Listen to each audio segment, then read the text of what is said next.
Okay, in this video tutorial I'm going to quickly go through one of the types of reactions we've looked at this year, which is the synthesis reaction.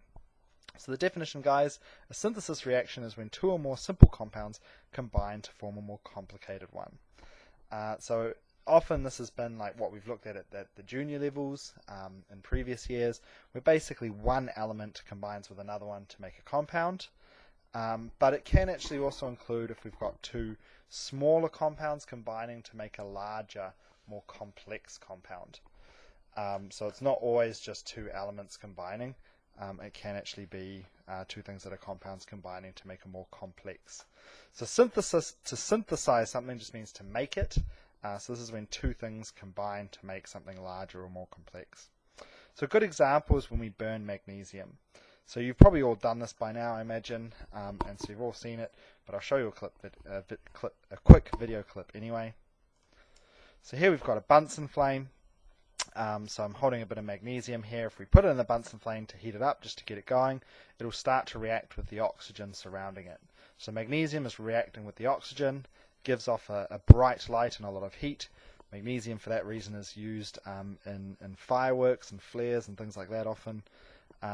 But as it reacts with oxygen, we're left with this white chalky substance. You can see it in the evaporating basin here.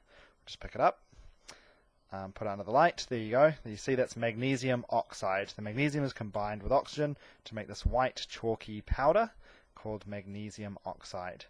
Magnesium oxide, if we weighed it, it would actually be heavier than the magnesium we started with, because the magnesium oxide, the oxygen is combined with the magnesium and it actually has a greater mass because we've combined two things. So that's a synthesis reaction. Let's write, while we're doing these types of equations, let's take the opportunity to practice our formula. So why don't we write a formula for each one of these? So we'll start with the synthesis reaction, this example, and we'll just write a quick formula for it. So guys, we had magnesium. Okay, and just something to get familiar with. Sometimes we see in a little bracket like this. Just meant magnesium was solid plus oxygen, O2. Alright, likes to hang around in pairs, is a gas.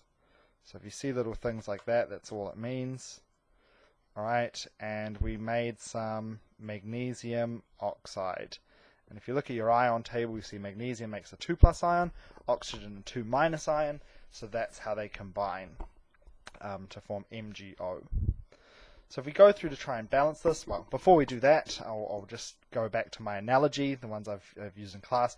So this I've said is like a marriage. We've got the metal and the non-metal combining. The metal will be the one who loses electrons, who gives the non-metal an electron or electrons. So it's kind of like a marriage. The guy gives the girl the ring. It's always the guy's name or the guy who goes first, traditionally, and it's the girl, it's the ending of her name that changes. So from oxygen to oxide, she's changed the ending of her name. So this is kind of like a marriage with a guy and a girl getting together. So we'll follow that analogy with a few other things, and that analogy just helps to kind of pick up on you'll see there's some patterns to how these reactions actually occur. Alright, so let's try and balance this equation. Let's take another color. So here, let's start with the most complex compound in the equation. So that would be the magnesium oxide over here. And let's just look at our numbers of things. So over here we've got 1 magnesium, and on this side we've got 1 magnesium. So that's great, that's fine for now. And on this side we've got 1 oxygen.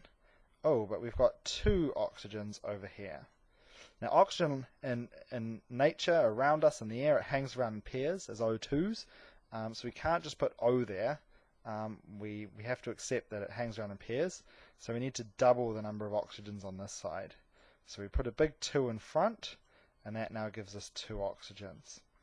But it also, unfortunately, changes the number of magnesiums. I've now got 2 magnesiums. So we need to come back to magnesium over here. Oh, we've only got 1 on this side. So we put a big 2 in the front. Alright, and that means we now have 2 magnesiums.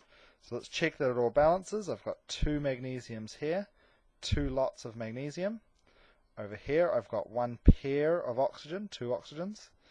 On this side I've got my 2 magnesiums. Yep, that matches up to that side. 2 lots of magnesium and 2 lots of oxygen, right, and a pair there. Yep, we've got 2 on each side. So we've got 2 of everything in this case, but that does mean, yep, we balance this side with this side. It all balances, it's good. So 2 Mg plus O2 gives us 2 MgO, magnesium oxide. Cool, I hope that helped, and we'll go on to the next one.